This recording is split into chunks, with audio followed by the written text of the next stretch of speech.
Hello friends, welcome back to my channel. तो आज की वीडियो में हम पढ़ने वाले हैं क्लास 10 साइंस का carbon and its compound which is chapter number 4। तो ये चैप्टर पढ़ने के पहले सबसे ज़्यादा डिफ़िकल्ट लगता है, लेकिन पढ़ने के बाद ये ईजीएस्ट चैप्टर है साइंस का। सो बेसिकली चैप्टर डिवाइडेड है दो टॉपिक्स पे, carbon and its property, homologous series and IUPAC names.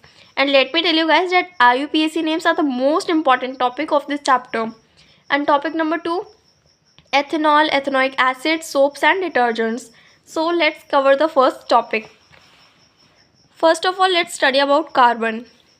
Properties of carbon. Carbon is a non-metal and its symbol is C. It is versatile element. The percentage of carbon present on Earth's crust in the form of mineral is 0.02% and in atmosphere as CO2 is 0.03%. And all the living things like plants and animals are made up of carbon compounds. यानी कि carbon जो है ये हमें अपनी daily life में भी हर जगह मिलता ही है। देखते हैं कि अब कार्बन हर जगह मिलता क्यों है। कार्बन हर जगह इसलिए मिलता है क्योंकि ये कोवेलेंट बॉन्ड बनाता है। आगे चैप्टर में कोवेलेंट बॉन्ड के बारे में हम डिटेल में पढ़ेंगे, लेकिन अभी के लिए आप जान लीजिए कोवेलेंट बॉन्ड ऐसे बॉन्ड होते हैं जिसमें शेयरिंग ऑफ एटम्स होते हैं इंस्टेड ऑफ गेनिंग और losing. And its atomic number is 6। So it's electronic configuration is 2 and 4, यानी कि इसके लास्ट शेल में 4 इलेक्ट्रॉन्स है। And how carbon attain noble gas configuration, ये क्वेश्चन इंपॉर्टेंट है कि कार्बन के लास्ट शेल में जब 4 इलेक्ट्रॉन्स है तो किस तरह से ये एक नोबल गैस कॉन्फ़िगरेशन अटेन करता है।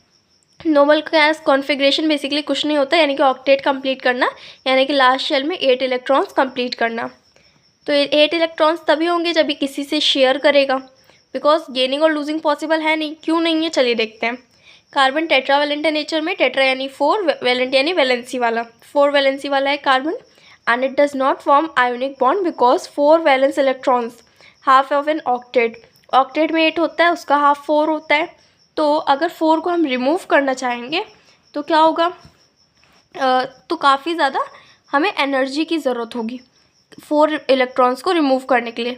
So carbon can form bond by sharing of electron with the electrons of other carbon atoms or with other element and attain its noble gas configuration। तो इस तरह से हम ऐसा कह सकते हैं कि ये 4 इलेक्ट्रॉन्स को लूज तो बिल्कुल भी नहीं कर सकता। अब क्या देखते हैं, क्या ये गेन कर सकता है 4 इलेक्ट्रॉन्स। कार्बन 4 इलेक्ट्रॉन्स को गेन भी नहीं कर सकता है। कैसे नहीं कर सकता है, अगर 4 इलेक्ट्रॉन्स वो गेन कर लेगा तो क्या होगा कि उसके पास हो जाएंगे 10 इलेक्ट्रॉन्स, लेकिन फिर भी उसके पास इलेक्ट्रॉन्स तो 10 हो जाएंगे लेकिन प्रोटॉन्स तो उतने ही रहेंगे ना। तो 10 इलेक्ट्रॉन्स को 6 प्रोटॉन्स कैसे झेलेंगे, तो इसीलिए ऐसा भी पॉसिबल नहीं है। यहाँ पे दिया हुआ है the bond formed by sharing of electrons between same or different atoms is covalent bond. In a covalent bond, the shared pair of electrons belong to valence shell of both the atoms। अच्छा, एक चीज़ का ध्यान देना है हमें कि जो भी इलेक्ट्रॉन शेयर हो रहे हैं वो वैलेंस शेल के ही होने चाहिए। वैलेंस शेल यानी कि outermost shell. The atoms of other elements like hydrogen, oxygen, nitrogen and chlorine also forms bond by sharing of electrons। अच्छा, हाइड्रोजन, ऑक्सीजन और नाइट्रोजन भी शेयरिंग ऑफ इलेक्ट्रॉन से बॉन्ड बनाता है। ऑक्सीजन डबल बॉन्ड से share करता है और हाइड्रोजन क्योंकि इसकी वैलेंसी 1 है तो single bonding, and nitrogen valency 3 होने की वजह से triple bonding. Now conditions for formation of a covalent bond. The combining atoms should have 4 to 7 electrons in their valence shell, यानी कि उनके वैलेंस शेल में 4 से 7 इलेक्ट्रॉन्स होने चाहिए, क्योंकि अगर 8 या 2 होंगे तो इसका मतलब तो उनका ऑक्टेट कंप्लीट है, नोबल गैस वो ऑलरेडी है। तो इसका मतलब है कि तब वो कोवेलेंट बॉन्ड कैसे बनाएंगे। And the combining atom should not lose electrons easily, ना तो वो लूज़ कर दे इलेक्ट्रॉन्स आराम से और ना तो ऐसा होना चाहिए कि वो गेन कर सके, यानी कि लूजिंग और गेनिंग ऑफ इलेक्ट्रॉन्स दोनों चीज़ ऐसे बॉन्ड के लिए नहीं होना चाहिए easily. And the combining atoms should not gain electrons readily, gaining भी नहीं होनी चाहिए। Difference in electronegativity of two bonded atoms should be low. And let's see the properties of covalent bond. जो कोवेलेंट बॉन्ड हमारा बनता है उसकी properties कैसी होती हैं. फिजिकल स्टेट में कोवेलेंट बॉन्ड गैसियस या सॉलिड स्टेट में होता है. सॉल्युबल होता है वाटर में, चलिए देखते हैं. इनसॉल्युबल होता है वाटर में, लेकिन बाकी के जो पोलर सॉल्वेंट्स होते हैं, organic solvents such as benzene and toluene. Then है हमारा melting and boiling points. They generally have low melting and boiling points. Electrical conductivity. They are non-conductor of electricity in solid, molten or aqueous state. Now Lewis dot structure. Lewis dot structure भी important है, चलिए देखते हैं. Steps for writing the Lewis dot structure of a covalent compound. Write the electronic configuration of all the atoms present in the molecule and then identify how many electrons are needed by each atom to attain noble gas configuration. Share the electrons between the atoms in such a way that all the atoms in the molecule have noble gas configuration. And one more thing, keep in mind that the shared electrons are counted in the valence shell of both the atoms sharing it. Let's see some examples. पहला example जो हम देख रहे हैं वो single bond का है hydrogen के बीच. देखिए यहाँ पे हमें एक हाइड्रोजन दिया हुआ है जिसके पास एक वैलेंस शेल में इसका एक इलेक्ट्रॉन है. यहाँ पे एक और हाइड्रोजन है, तो दोनों हाइड्रोजन बन गए भाई भाई और मिलकर इन्होंने बना लिया कोवेलेंट बॉन्ड. कैसे बना? इसके पास एक था, इसके पास एक था, तो इसे ऑक्टेट पूरा करने के लिए क्या चाहिए, इसे नोबल गैस कॉन्फ़िगरेशन के लिए क्या चाहिए था, एक और इलेक्ट्रॉन. इसे भी एक और चाहिए था, तो दोनों ने इलेक्ट्रॉन शेयर कर लिए, तो ये भी नोबल गैस हो गया, ये भी नोबल गैस हो गया. Now this is the hydrogen molecule. One shared pair of electron क्यों कहा गया? क्योंकि यहाँ पे एक इलेक्ट्रॉन की शेयरिंग हो रही है. इसी तरह डबल बॉन्ड का ऑक्सीजन में हम देख लेते हैं. यहाँ पे इसके पास इसे दो ऑक्सीजन मॉलिक्यूल और चाहिए, ऐसे दो और चाहिए, तो इसके साथ डबल बॉन्ड बन गया. एंड नाइट्रोजन का ये ऐसा एग्जाम्पल है. नाइट्रोजन की वैलेंसी 3 होती है, तो इसके लास्ट शेल में 3 है, तो इसे 3 और चाहिए. सॉरी, इसके लास्ट शेल में अगर 3 और आ जाएंगे तो क्या होगा, ये नोबल गैस अचीव कर लेगा. Okay, now triple bond between nitrogen atoms ऐसे ही फॉर्म होते हैं. अब देखते हैं कि वर्सेटाइल नेचर कार्बन का क्यों है. Carbon can form large number of carbon compounds. The factor that enables carbon to form large number of compounds are catenation and tetravalency. Catenation basically क्या होता है, एक यूनिक एबिलिटी होती है एलिमेंट्स की लॉन्ग स्ट्रेट या ब्रांच चेन, यानी कि स्ट्रक्चर अलग होगा लेकिन मॉलिक्यूलर फॉर्मूला सेम रहेगा. टेट्रावेलेंसी अभी हम देख के आए हैं. टेट्रा यानी 4, वैलेंसी यानी लास्ट शेल में इसके जो भी इलेक्ट्रॉन्स हैं. टेट्रा यहाँ पे कैटिनेशन की डेफिनेशन भी दी हुई है. It is the unique ability of elements to form long straight और branch chains and rings of different sizes. Carbon shows maximum catenation in the periodic table. Periodic table का यही एक ऐसा एलिमेंट है जो सबसे ज़्यादा कैटिनेशन शो करता है. Now tetravalency, it is the state of an atom in which there are 4 electrons available in the atom for covalent chemical bonding. Now hydrocarbons, compounds made up of hydrogen and carbon are called hydrocarbon. यानी कि hydrogen और carbon से बनने वाले compounds hydrocarbon. Hydro यानी hydrogen, carbon यानी carbon.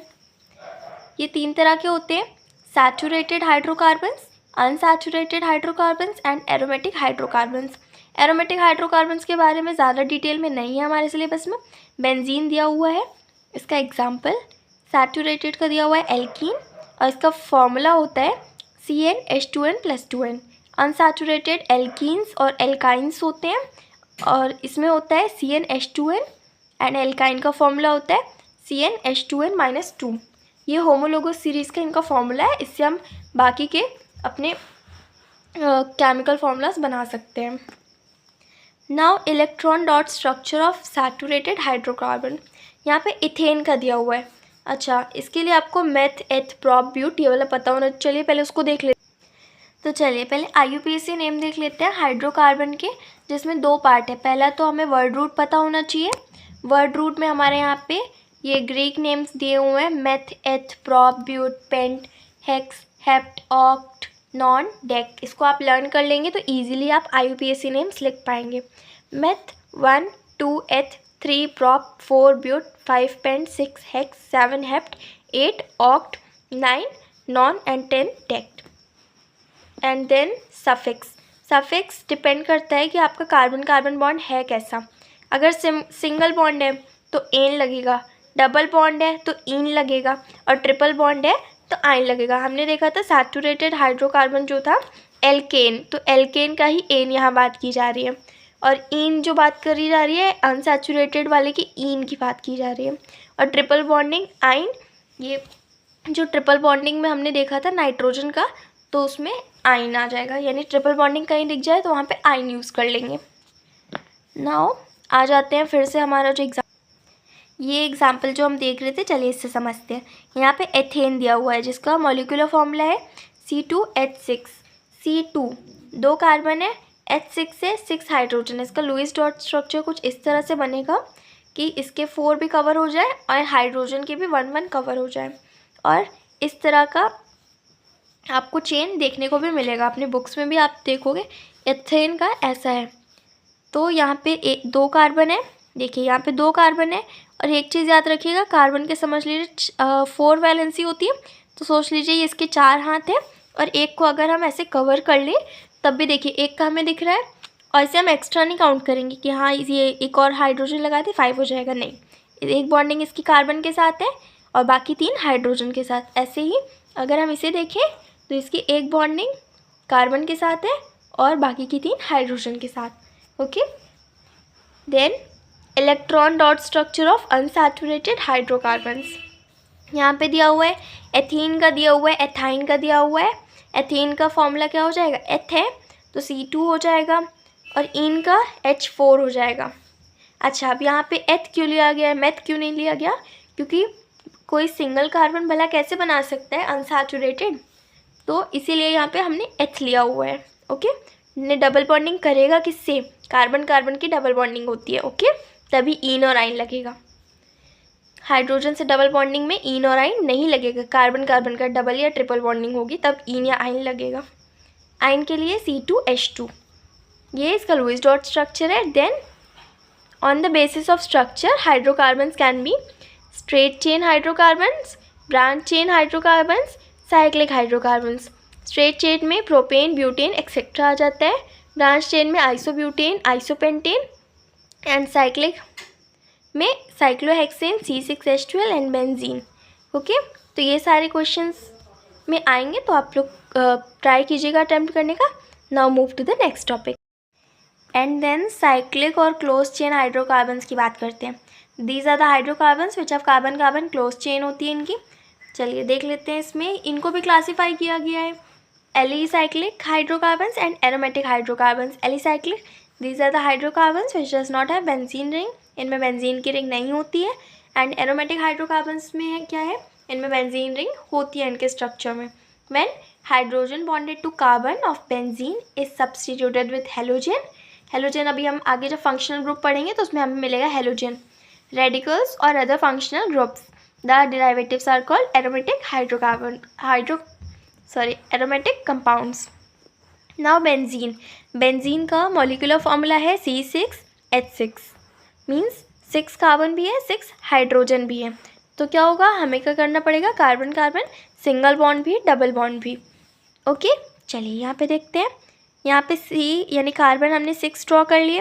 अब क्या करेंगे, इसमें डबल बॉन्डिंग कार्बन के बीच में, यहाँ पे देखिए इसकी एक बॉन्डिंग इससे कर सकते हैं, इसकी एक बॉन्डिंग इससे, इसकी एक बॉन्डिंग इससे।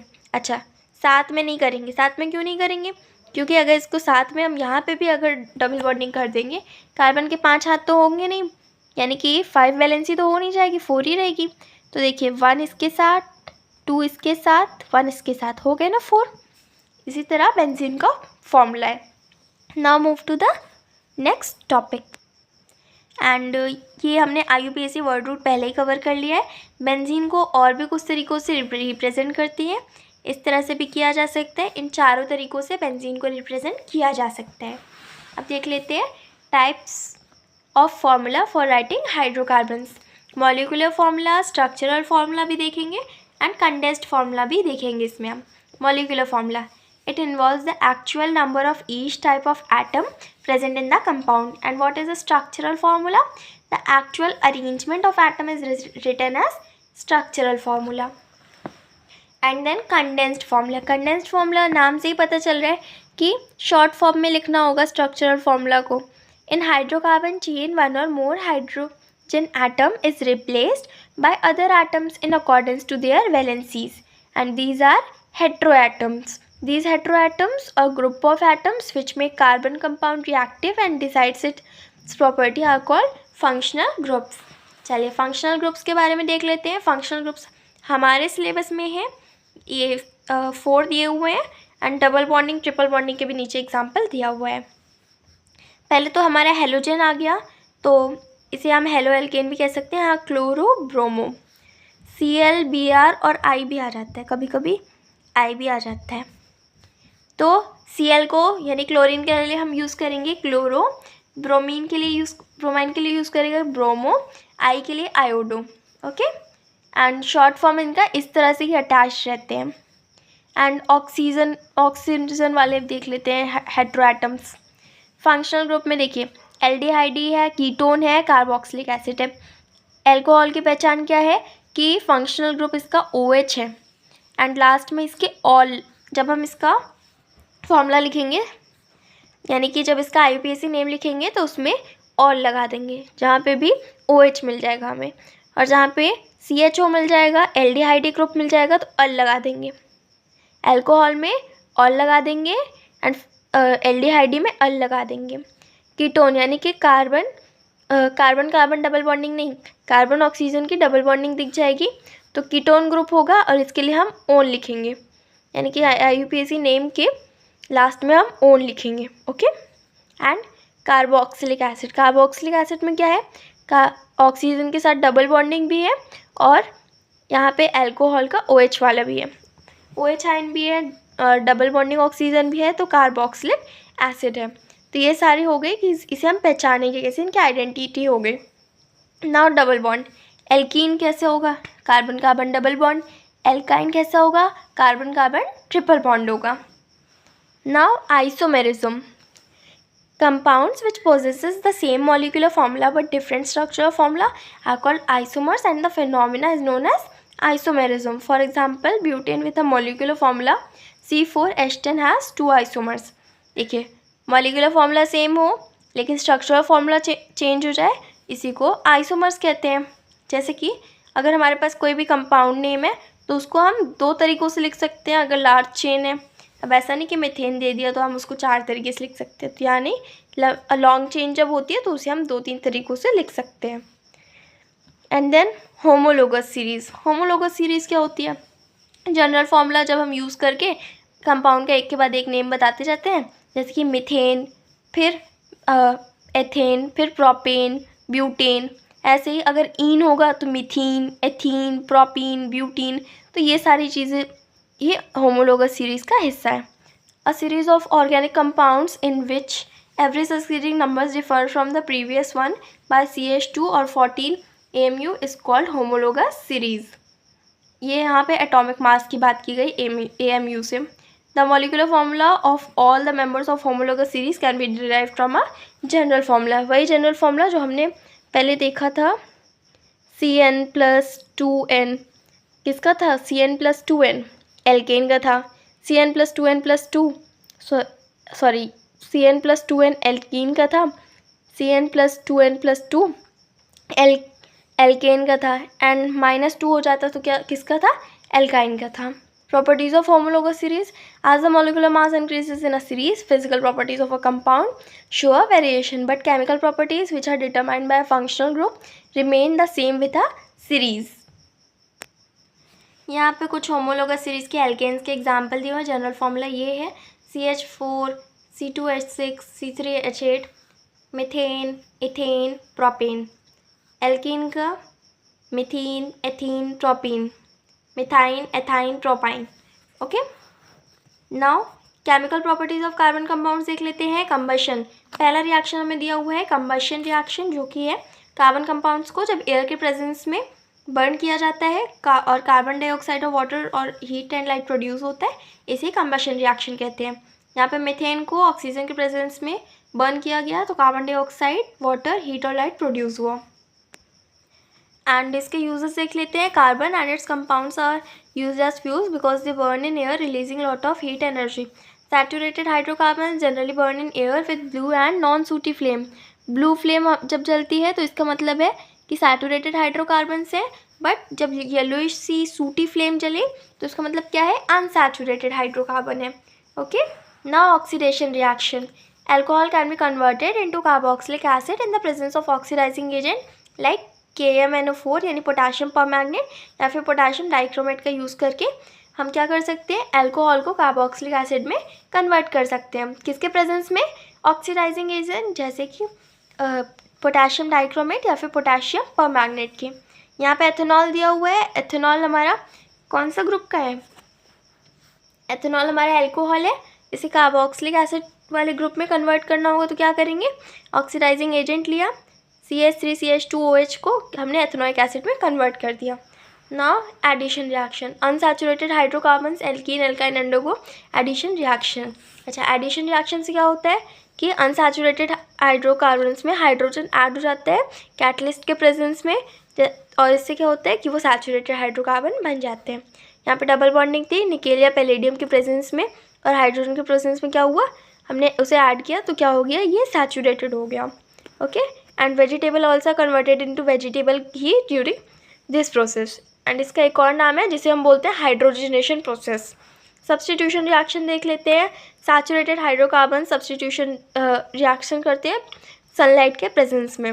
जैसे कि यहाँ मीथेन दिया हुआ है, क्लोरीन के साथ रिएक्ट करेगा सनलाइट के प्रेजेंस में, CH3Cl बनेगा और हाइड्रोक्लोरिक एसिड भी बनेगा। इसी के साथ चैप्टर का एक हिस्सा खत्म होता है। आ जाते हैं अगले टॉपिक पे। यहाँ पे पढ़ेंगे हम एथेनॉल और एथेनोइक एसिड, सोप और डिटर्जेंट। एथेनॉल और एथेनोइक एसिड कोई अलग सी चीज़ नहीं है, हमारे कार्बन के ही कंपाउंड्स हैं। एथेनॉल देख लेते हैं। एथेनॉल को कॉमनली अल्कोहल के नाम से जानते हैं एंड ये सेकंड मेंबर होता है अल्कोहल सीरीज़ का। मॉलिक्यूलर फार्मूला होता है C2H5OH। केमिकल प्रॉपर्टीज़ होती है, सोडियम के साथ रिएक्ट करता है तो सोडियम एथॉक्साइड और हाइड्रोजन प्रोड्यूस करता है। यहाँ पे एग्जाम्पल दिया हुआ है, हाइड्रोजन प्रोड्यूस हो रहा है और सोडियम एथॉक्साइड प्रोड्यूस हो रहा है। एंड एसिड के साथ रिएक्ट करने पे क्या होता है, ईस्टरिफिकेशन प्रोसेस होती है जिसमें क्या होता है, स्वीट स्मेलिंग ईस्टर फॉर्म होता है जिसे हम एथाइल एथेनोएट भी कहते हैं। स्वीट स्मेलिंग ईस्टर है और इस प्रोसेस को ईस्टरिफिकेशन कहते हैं। यहाँ पे कॉन्सेंट्रेटेड H2SO4 के प्रेजेंस में ही ये होता है। ओके, नाउ इसके यूजेस देख लेते हैं कि ईस्टर किस किस चीज़ में यूज़ होता है। Soap, cosmetic, alcohol beverages and medicine, laboratory reagent, इन सारी चीज़ों में ये यूज़ होता है। एंड ये वाली रिएक्शन इंपॉर्टेंट है, सो प्लीज़ इसे ज़रूर लर्न कीजिएगा। एथेनोइक एसिड देख लेते हैं। इसका कॉमन नेम है acetic acid. Acetic acid and it belongs to the carboxylic acid group. Carboxylic acid group से ये बिलोंग करता है। कैसे, ओइक है, हमें पता है कि ओइक किस क्लास में होता है, कार्बोक्सिलिक एसिड के, तो इसलिए ये इस ग्रुप का मेंबर है। And it is the second member of the series. Molecular formula होता है इसका CH3COOH। विनेगर में केवल 5 से 8% सॉल्यूशन होता है एसिटिक एसिड का वाटर में। And glacial acetic acid pure acetic acid होता है। अब ये जो एथेनोइक एसिड हम पढ़ रहे हैं इसकी केमिकल प्रॉपर्टीज़ भी तो पढ़ लेते हैं।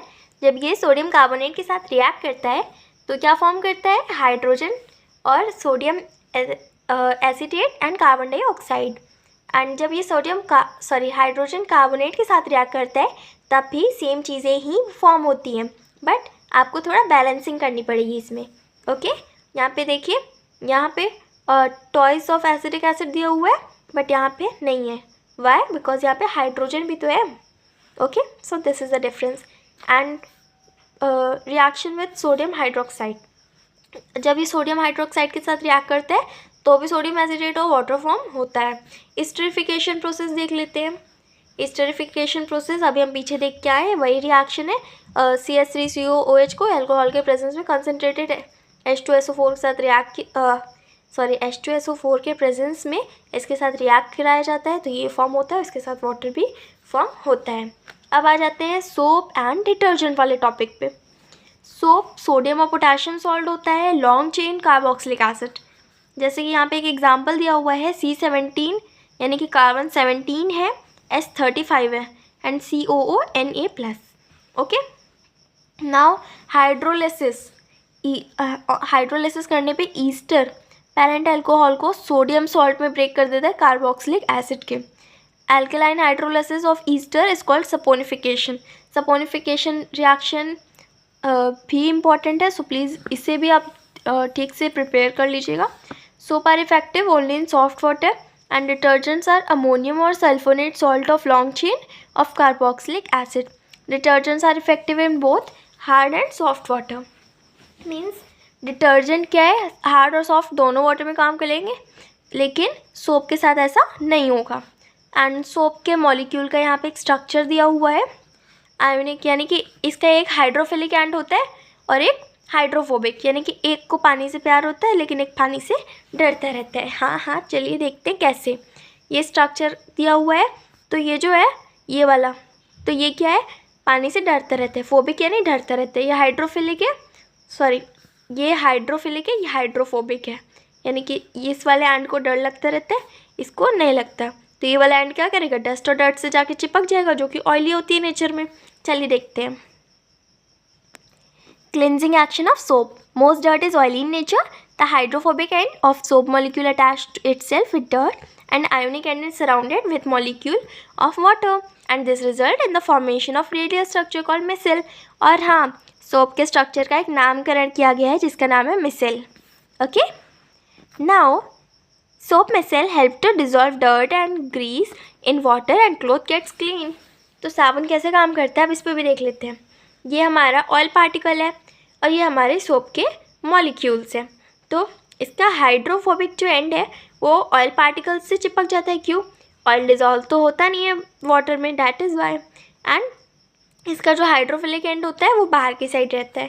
जिससे क्या होता है, जब हम इसे वॉश करते हैं तो क्या होता है कि जो भी डर्ट रहती है वो सोप पार्टिकल्स के साथ चली जाती है and our clothes gets cleaned. And the last one is magnesium and calcium salt present in hard water react with soap molecule to form insoluble product called scum. अच्छा, scum की वजह से क्या होता है, कपड़ों को धोने में मुश्किल होती है. क्यों, क्योंकि मैग्नीशियम और कैल्शियम सॉल्ट जो प्रेजेंट होता है वाटर में वो इससे रिएक्ट कर जाता है और इनसॉल्युबल स्कम फॉर्म हो जाता है. एंड यूज़ ऑफ डिटर्जेंट इन, अच्छा डिटर्जेंट का जब यूज़ करते हैं तो ये जो इनसॉल्युबल सा स्कम होता है ये नहीं फॉर्म होता और हमारे क्लॉथ्स इफेक्टिवली क्लीन हो जाते हैं. And this was the whole chapter. I hope you guys enjoyed it. So if you like the video, please subscribe the channel and write in the comment section that how was the video. Thanks for watching.